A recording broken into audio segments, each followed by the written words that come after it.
Kami tinggalkan rumah kami, tinggalkan pekerjaan kami, walaupun kami libur Tuhan, kami mau bersihkan, kami mau relax Tuhan, kami mau jiwa dan roh tubuh yang lahir dan menyembahmu Tuhan. Betapa mulia kasih-Mu Yesus, jiwaku diselamatkan. Hosana aku memuji Tuhan. Besarkan nama Tuhan, pujilah Dia. Kemurahannya besar, kasih-Nya. Oh, besarkan namanya.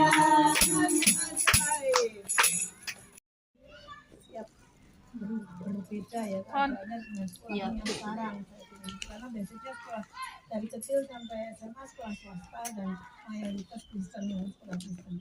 Kemudian dia mau nyoba dulu katanya. Terus pada waktu dia mau nyoba di negeri, saya juga agak kepikiran ya, karena yang 30 juga negeri yang berat ya, negeri favorit yang berat juga menurut saya. Dan dia juga kadang saya mikir apakah dia bisa beradaptasi dengan lingkungan barunya gitu, karena nggak biasa. Kemudian saya selama dalam pergumulan saya cuma bilang berdoa sama Tuhan, tolong Tuhan, Engkau yang tahu kondisi di kampus itu seperti apa. Kalau memang tempat itu cocok buat anak saya, jadi bisa adaptasi dan bisa mengikuti dan aman untuk pertumbuhan jiwanya juga, itu ya dari kehendak-Mu. Namun apabila tempat itu tidak nyaman buat dia, membuat dia depresi dan stres, tolong Tuhan, jangan sampai dia diterima di situ, diterima di itu. Namun apabila itu memang aman dan baik untuk perkembangan JJ, biarlah kehendak-Mu yang jadi. Saya percaya tidak ada yang mustahil bagi-Mu Tuhan. Saya percaya dimanapun JJ akan ditempatkan, itu yang terbaik buat dia. Saya berdoa gitu. Setelah kami berdoa dan saya, waktu itu JJ juga tidak terlalu berharap, dia bilang masuk ya syukur, tidak masuk ya sudah, pokoknya dia coba dulu katanya. Terus setelah dengar pengumuman ternyata dia dinyatakan lolos. Wah ya puji Tuhan lolos, berarti tempat itu aman buat JJ, dia bisa mengikuti. Ya itu jawaban dari Tuhan, saya pikir. Dan puji Tuhan, ternyata memang benar setelah dia masuk di tempat yang baru ini, benar-benar dia dibawa Tuhan keluar dari zona nyaman ya. Yang dulu di sekolah yang lama jarak dari rumah cuma 5 menit, sekarang jaraknya 30 menit, bahkan kalau macet bisa 45 menit gitu. Nah, terus juga mayoritas dulu Kristen dan serumpun istilahnya, sekarang mayoritas beda keyakinan dan beda ras dan lainnya, banyak sekali perbedaan, juga sistem pengajarannya dan lain-lain. Jadi seolah-olah dia tuh benar-benar dikeluarkan dari zona nyamannya gitu. Dia pertama juga kaget waktu itu saya lihat dia juga agak bingung gitu ya, nggak biasa kan. Tapi ya saya sebagai orang tua support saya terus mendoakan semoga dia bisa mengikuti dengan baik gitu. Terus ya banyak sekali adaptasi yang harus dia lakukan. Kemudian dia juga saya merasakan waktu dia kan katanya slogannya bisa tunggu sangar katanya. Saya pikir wah itu mungkin hanya nakut-nakutin, ternyata beneran saudara. Baru semester 1 aja kalau ada tugas praktikum itu sampai beneran dia nggak tidur. Saya itu sebagai orang tua, mungkin kalau anak kita jauh dari kita ngekos atau kita nggak terlalu ngerti kegiatannya, mungkin nggak terlalu bingung ya.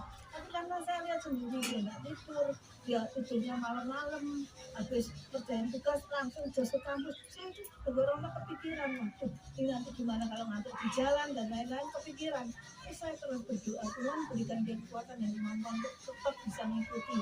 Kalau memang itu sudah pilihannya, saya percaya dimanapun dia berada, Tuhan bisa bekerja. Terus saya dukung dan doa.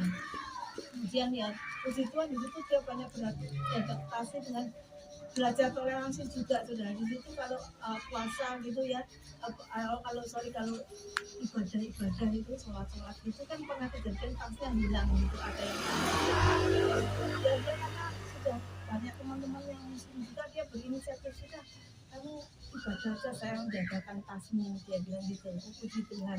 Dari situ dia belajar toleransi, dari situ belajar bisa saling demikian juga dengan teman yang beda iman. Kalau puasa jadi makan ya cuek aja, nggak ada yang negur gitu, malah kadang diajak bubur ya, jadinya diajak buka bersama gitu. Jadi puji Tuhan dia bisa belajar toleransi yang mana yang sebelumnya nggak dia dapatkan karena semuanya kan Kristen semua kebanyakan. Di sini di lingkungan baru dia beradaptasi dan itu nggak mudah saudara. Dan kemudian ya puji Tuhan dia bisa jadi berkat bagi teman-teman yang lain. Akhirnya dia bisa mengikuti dan puji Tuhan juga nilainya di semester 1 bagus saudara. Padahal berat juga maksudnya tantangannya, tapi puji Tuhan semoga dia bisa bertahan terus gitu. Supaya dia bisa terus tepat waktu dan bisa konten gitu loh. Karena dia bilang memang berat kan pelajaran fisika dan matematikanya SMA dengan ini jauh beda, dia bilang. Waktu praktikum dia pernah berkasih, dia bilang dikasih waktu 1,5 jam itu 1 jam pertama belum nggak ngerti apa-apa dan cuma gimana ya Maya, aku tuh 1 jam pertama tuh untung katanya. Saya bilang, nah kalau kamu lagi berdoa mengandalkan Tuhan, karena Tuhan sumber segala hikmat, saya bilang gitu. Kemudian dia terus berdoa. Kemudian mulai lewat 1 jam, dia mulai utak-utik, mulai berjalan sendiri, mulai sedikit-sedikit Tuhan bukakan jalan. Dan puji Tuhan, dia bilang dalam waktu kurang dari 30 menit terakhir dia bisa menyelesaikan. Puji Tuhan. Ya itu salah satu perjuangannya. Belum lagi kegiatan kampus yang lain yang dimana yang harus ngejar poin, karena poinnya itu sebagai syarat untuk nanti wisuda ya. Jadi padat sekali dan banyak sekali, dan dia juga ikut panitia maba ini sudah lolos melalui berbagai seleksi, dia lolos. Puji Tuhan. Dari situ saya merasa bahwa dia banyak belajar. Saya percaya nanti ilmunya berguna untuk menghadapi tantangan sekarang ini kan, tantangan global begitu berat sekali ya. Kalau hanya orang-orang yang bisa kuat dan tangguh, yang bisa survive menghadapi tantangan yang begitu berat. Jadi nggak cuma modal akademik, tapi modal mental dan fisik itu perlu saudara. Anak-anak muda sekarang harus tahan banting, kalau enggak bahaya saudara. Bisa jadi generasi strawberry yang kalau kena tantangan sedikit banyak yang gundil saudara. Nah seperti itu. Jadi saya bersyukur juga, bukan secara kebetulan Tuhan izinkan dia sekolah di sana, karena dia harus keluar dari zona nyaman dan banyak belajar hal-hal yang baru gitu. Saya percaya ini modal untuk dia di masa depannya nanti gitu. Seperti puji Tuhan anaknya Susi juga udah lulus dari TP ya, punya modal. Saya yakin di negeri nggak jauh beda. Seperti itu sistemnya ya, berat sekali. Tapi ya saya percaya orang yang percaya mengandalkan Tuhan, semua perjuangannya tidak akan ada yang sia-sia. Nah, demikian kesaksian saya. Mungkin mulai ada yang menanyakan. Kesaksian saudara-saudari khususnya dari anak ya. Nah, ini memang ya, kita memang rasanya di dalam firman Tuhan pun juga mengatakan kita ini adalah anak-anak. Di sisi lain kita ini adalah pejuang-pejuang Allah. Mengingat sebenarnya alam semesta ini kan selain Allah juga ada satu Allah, yaitu iblis. Ya. Nah, saat ini saudara-saudari, kita ini juga ada di sisi selain kita menikmati bersama Roh Kudus, bersama Tuhan, bersama Allah, di sisi lain kita juga harus melawan, kita juga harus berperang dengan situasi pekerjaan si jahat terhadap alam semesta ini, khususnya terhadap anak-anak. Karena apa saudara? Peperangan ini dikatakan bukan melawan, bukan darah dan daging, tetapi dengan perkara-perkara roh-roh, ilah-ilah yang jahat, penguasa-penguasa yang ada di udara, ya, di laut, ya. Ini yang tidak kita sadari, saudara. Memang kadang tidak hanya dilihat secara keras, secara fisik saja, tetapi yang tidak kita sadari perkara-perkara roh, ya. Nah, sebenarnya ini tidak kita lihat, tapi kalau kita hidup di dalam roh, seharusnya kita bisa melihat perkara-perkara ini. Kelihatannya sudah dunia ini kelihatannya posisi nyaman, tenang-tenang saja. Tetapi dengan keadaan zaman yang sudah kusur ini, ah, hati kita ya terhadap Allah itu secara tidak sadar kita ini juga bisa dikikis, ya, dikikis oleh situasi zaman ini yang dibentuk sistem dari si jahat yaitu iblis. Untuk itu apa yang dikatakan saudari anak juga mengingatkan juga kita kembali saudara-saudari supaya kita itu satu, kita perlu asa dengan Allah, kita perlu bersatu dengan kuasa Roh Kudus. Ya, kita perlu melalui doa. Artinya apa? Doa itu adalah kita mengangkat Allah, bersatu dengan Allah. Ingat di dalam Roma pasal 5 ayat 6. Kita ini sebentar ya. Kalau nggak salah Roma.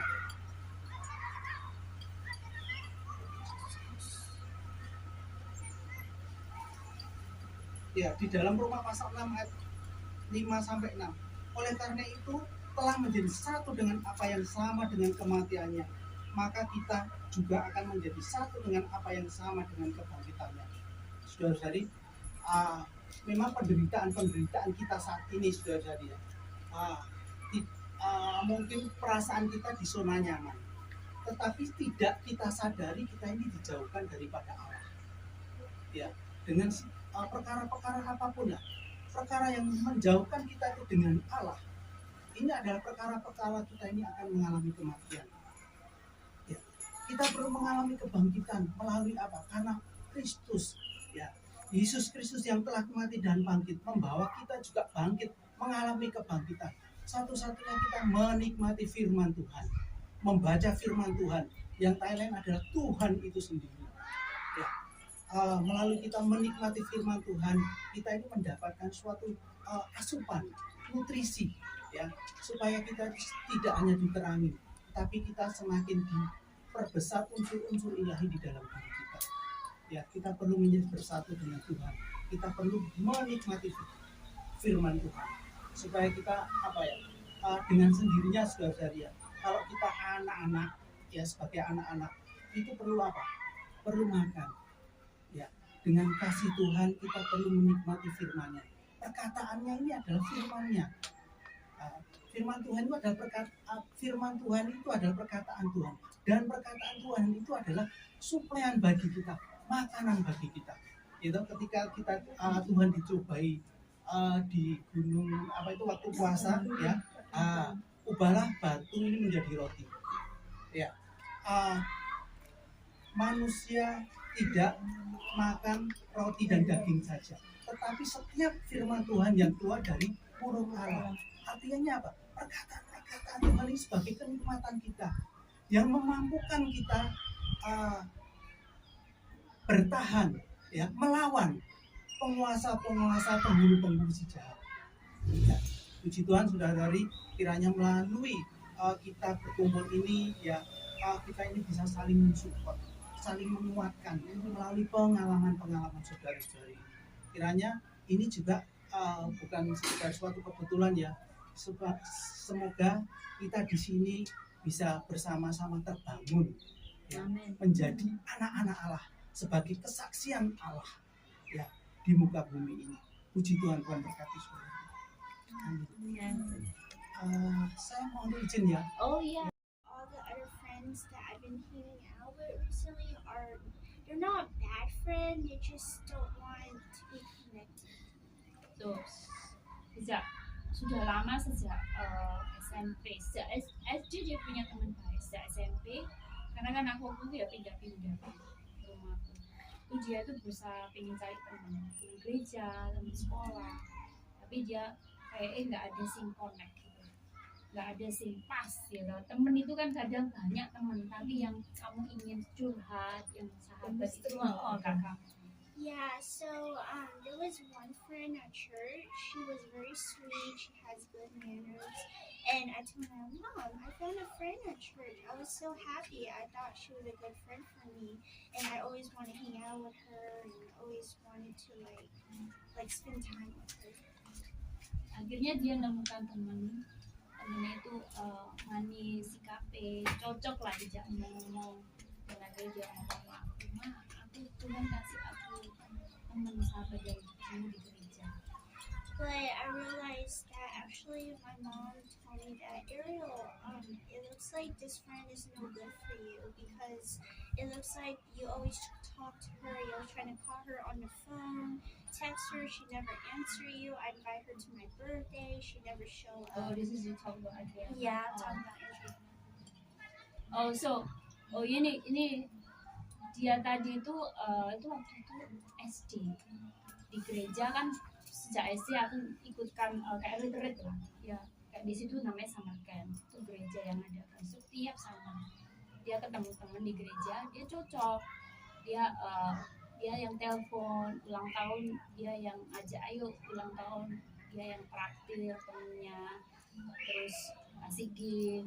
Memang aku ajarin kan anakku untuk memberi ya, maksudnya memberi teman-teman itu. Walaupun teman nggak bisa memberi seperti kamu beri, tapi kamu tetap memberi. Maksudnya untuk ekspres kamu itu mengasihi temanmu itu memberi. Gitu. Ajarin anakku itu dari kecil. Terus tapi temannya ini cuman kalau gitu aja telepon kontak dia. Tapi kalau satu hari ulang tahunnya dia nggak pernah datang. Padahal kita nggak minta, dia untuk kado atau apa yang sama, teman telepon aja untuk say happy birthday enggak. Jadi lama-lama aku curiga gitu loh, kok anakku ini yang selalu please gitu loh, maksudnya memberi terus ke temannya ini, nelpon happy birthday, ngajak pergi ke mall apa ngajak, tapi kok temannya ini justru waktu momen-momen dia kayak birthday itu kan buat sahabat kan ini ya senang ya, walaupun kamu nggak dapat kado apa tapi kamu datang gitu, itu dia telepon aja ngajakin enggak gitu. Aku mau matang anakku kalau mama kamu nggak ngajari dia tuh menolak, atau kalau mama sudah kamu stop, nggak usah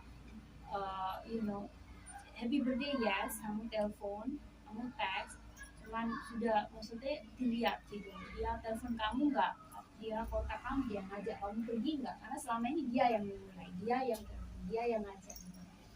Akhirnya sebulan sama sekali nggak kontak nggak apa, ya udah move on. And then, but finally, I prayed to God, and I found one friend in the church. We go to the same church every Sunday. Her name is Emily, and I've been praying for so long, and finally God answered my prayer, and I was so happy because me and Emily are very connected. We have similar goals. We love to talk. She always calls me. She always texts me. We always hang out, and now I have good friends. So God sent me good friends, and now I'm not so worried about losing friends because God gave me new Ya, friends. finally dia Tuhan jawab doanya. Dia ketemu teman di gereja yang baru ini juga. Sebenarnya nggak baru sih, sudah lama, cuman temennya ini sudah satu sekolah, terus lebih tua 2 tahun, terus ya dia cocok sampai hari ini, anak Tuhan. Kadang ya teman kan banyak teman-temannya dia di SMA apa itu kecil-kecil SMP aja udah pacaran. Nah, anakku ini kan tak ajarin jangan pacaran dulu sampai kamu sudah mandiri ya, soalnya kan banyak anak-anak muda sekarang pacaran nggak ada goal, nggak ada arah, akhirnya kayak pokoknya nggak ada arah, terus living together, akhirnya mereka nggak mau kawin. Itu banyak di Amerika, makanya aku nggak mau anakku seperti itu. Jadi dia cari teman yang sama goal, yang nggak mau pacaran, yang karir, yang cinta Tuhan dan beladan. Artinya aku nggak mau sama anakku waktu kita ke Trawas mailing ya, ada pendeta bilang villa ini ada setannya. Bihong takut. Terus aku bilang sama Kodeni waktu itu, waktu datang di Trawas itu kok nyaman, ada tempatnya api, nyaman, terus nggak ada apa-apa sih. Terus aku ingat firman Tuhan, ya ini tentang ini, ketika dimanapun anak Tuhan, kalian tuh bawa Roh Kudus, jangan main-main, bawa hadirat Tuhan. Setiap kamu menginjakkan tanganmu, kakimu, dimanapun kamu berada, setan itu nggak bisa apa-apa, udah langsung dilucuti, udah berlari-lari.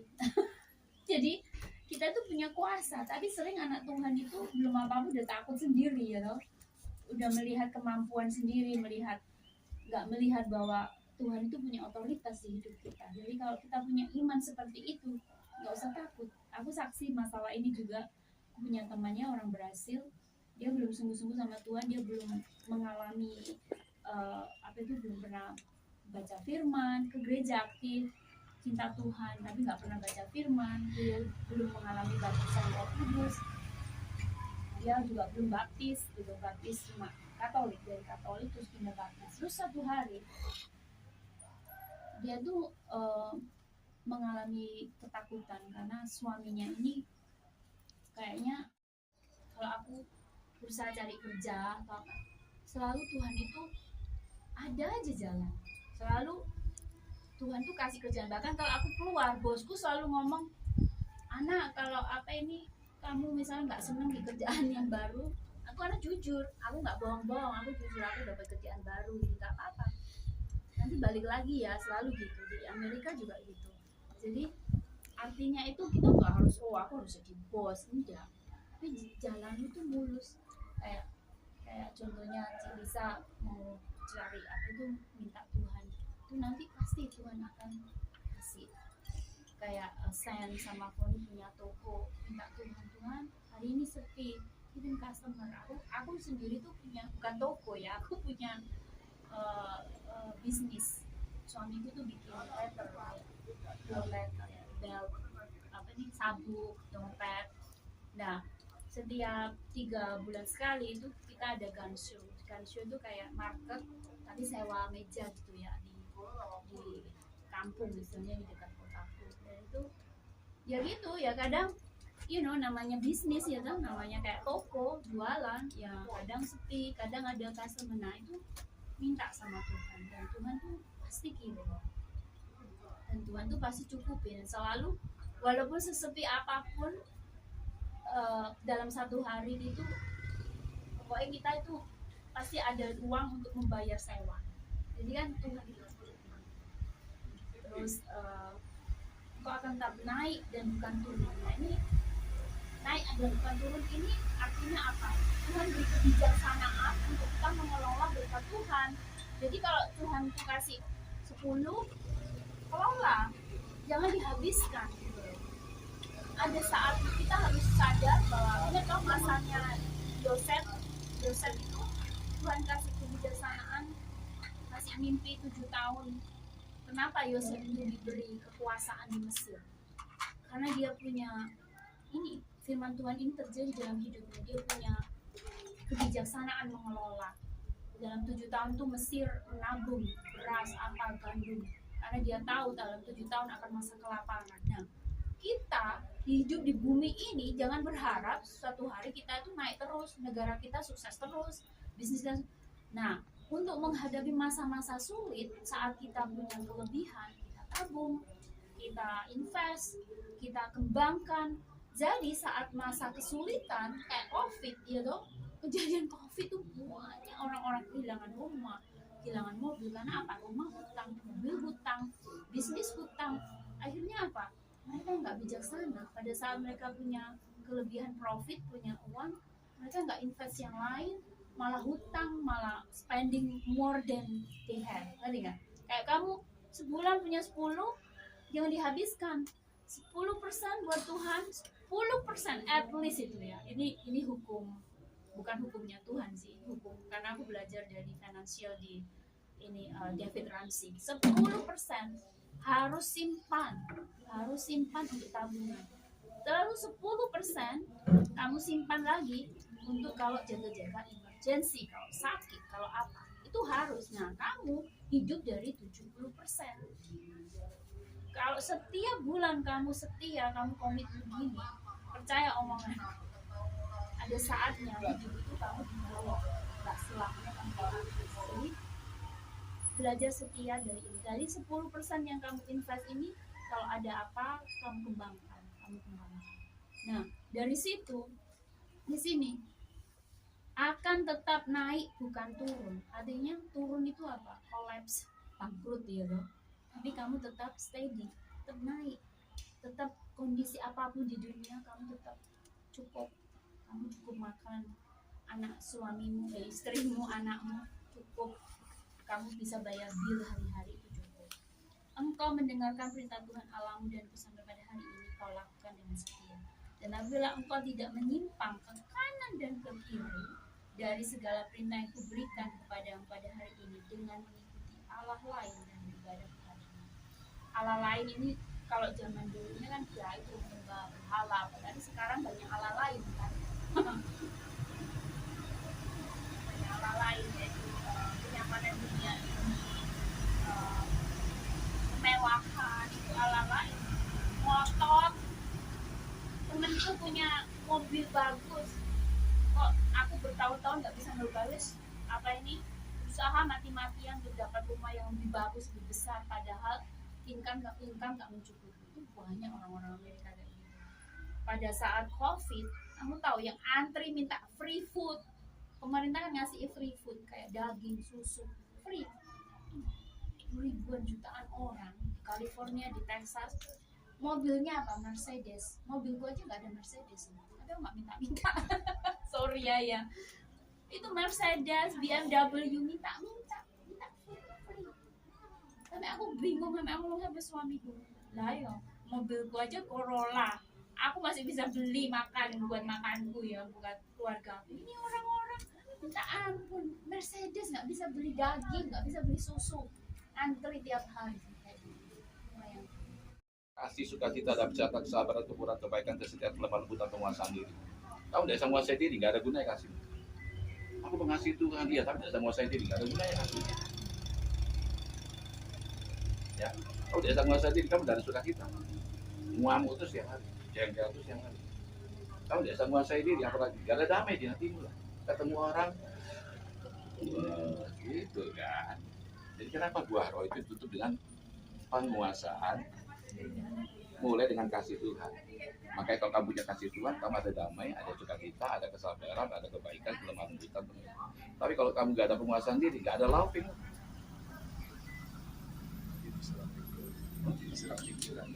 Makanya kita bilang apa? Barang siapa yang menerima Yesus, berubahlah pembaharuan budimu. Main otakmu ini. Kalau kamu tidak mau berubah, maka kita kalau kamu berubah oleh pembaharuan budimu, kamu akan tahu mana yang baik, mana yang benar, mana yang berkenan, mana yang sempurna. Kita tidak pernah ngerti Allah. Kenapa? Karena otak kita dicekoki hal-hal yang negatif. Nah, kita bilang biarlah pembaharuan pikiranmu itu dibaharui dari hari ke hari. Jadi orang pergi ke gereja belum tentu bertobat. Orang ke gereja belum tentu benar. Orang benar.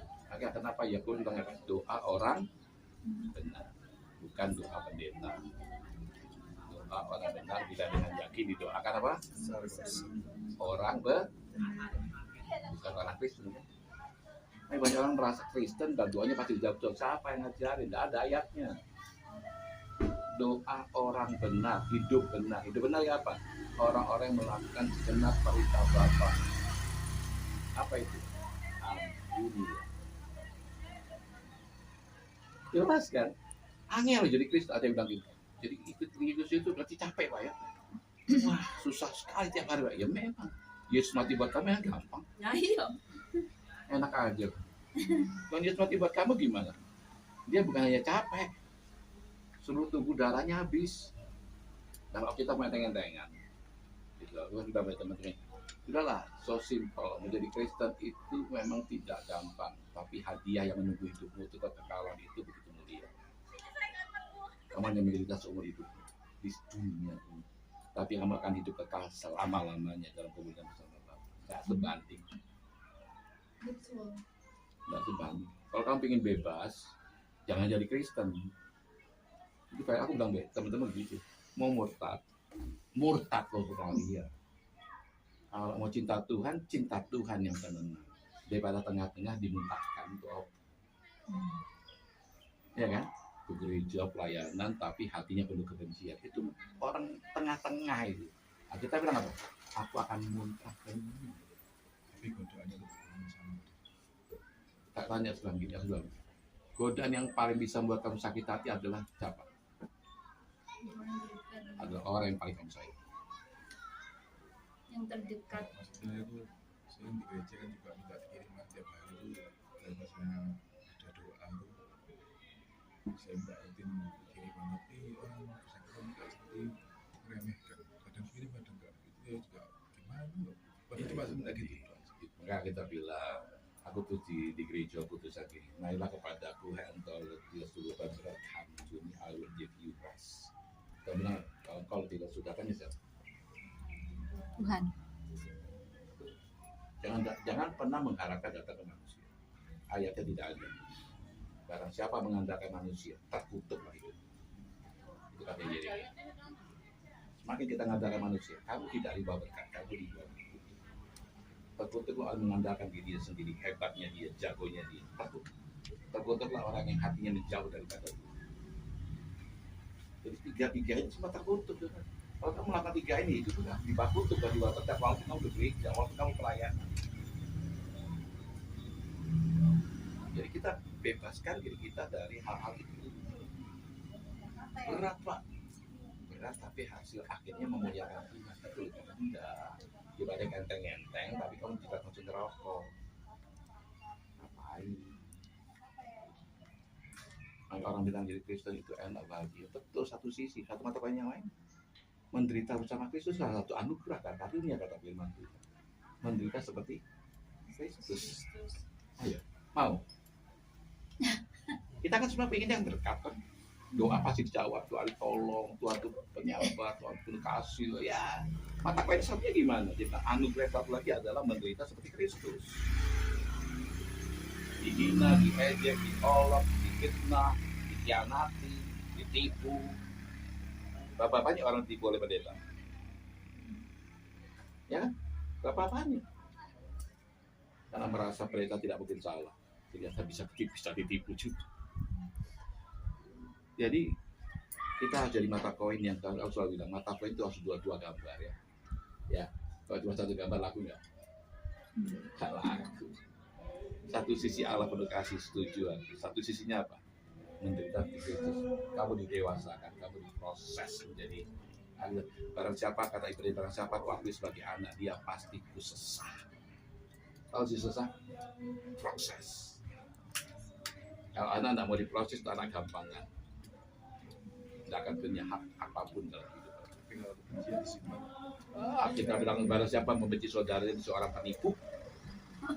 kalau saya tuh kan Aku ngomongnya bukan dulu kamu ya. Ini Alkitab yang ngomong, barang siapa membenci saudara dia seorang penipu. Itu ada ayat. Tidak ada penipu, tidak ada pembunuh. Bukan penipu, seorang pembunuh. Barang siapa membenci saudara itu seorang pembunuh. Tidak ada pembunuh yang lepas dari Tuhan. Pembunuh levelnya membenci orang itu sama dengan pembunuh. Betul. Disamakan oleh firman Tuhan itu sama level. Jadi kalau kamu bilang pembunuh jahat masuk penjara, ya kamu membenci saudaramu sama dengan pembunuh, di hadapan Tuhan sama hukumannya, levelnya sama. lama-lama maksudnya ya diampuni, tapi kan lumpuh gitu Mas. Makanya kita bilang, kamu kalau mengampuni, kamu menyelamatkan dirimu sendiri. Barang sesuatu yang kamu simpan bertumpuk-tumpuk di mana juga di rumah ya, kalau rumah kita bersih tapi ditumpuk-tumpuk barang itu sesuai debu. Ya, kita bilang begitu, kamu tahu kebenaran, do it langsung, lepaskan, ampuni, kerjakan yang baik. Terus sampai sekarang orang-orang mengkhianati aku, dia sahabat. Setiap kali lebaran dia kirimi aku apa? Olok. Jadi sahabat. Aku bebas dari semua kebencian, aku bebas dari semua kemarahan. Bukan aku udah bilang gak sakit jadi fitnah. Sampai mau dikumpulkan para pemimpin, mau disidang pemimpin. Aku bilang, memang kamu anggap aku salah, aku siap mengundurkan diri kembali. Tak tinggal kata. Tapi buktikan dulu benar salah. Kita kayaknya bukan ini, ya, tinggal sendiri. Iya Pak. Mau teruskan? Enggak Pak, maaf ya Pak. Kita bilang gitu. Semua orang benar. Kalau hidupnya benar, pasti dibela Tuhan. Amin. Tapi kalau memang hidupmu tidak benar, Tuhan pun tidak mau bela. Amin. Amin. Kalau against kita masih manusia, kamu. Amin. Tapi kalau kita langsung Tuhan, habis itu. Kalau Tuhan yang aku udah bilang, kalau Tuhan yang sudah buang kamu, habis itu. Selama Tuhan belum buang dirimu, ojo cari kepuasan diri, jangan cari kenikmatan diri, cari kepuasan diri, cari perkenanan. Sakit Pak, ya tahu, Tuhan juga tahu. Tapi Tuhan mau bersama kamu itu selama-lamanya. Jangan kamu hancurkan karena kemarahan. Kehilangan Tuhan kalau kamu tidak melepaskan. Kamu mungkin dengan orang itu selesai, tapi dengan Tuhan selama-lamanya kamu kehilangan. Kalau aku tidak mau kehilangan yang kekal. Ngapain yang kekal dikali yang panah? Ngapain aku pertahankan yang panah untuk kehilangan yang kekal? Hanya karena egoku, sombongku, angkuhku, kenikmatanku.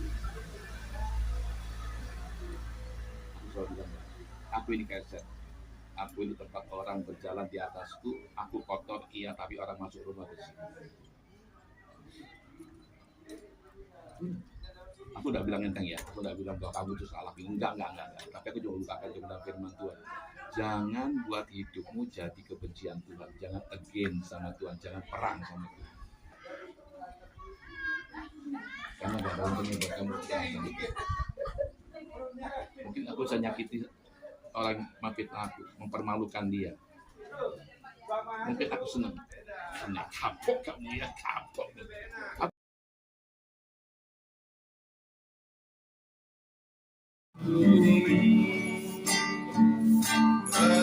Mengampuni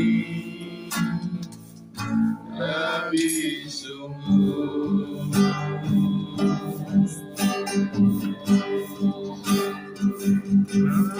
Haleluya. Ya Shiyama ya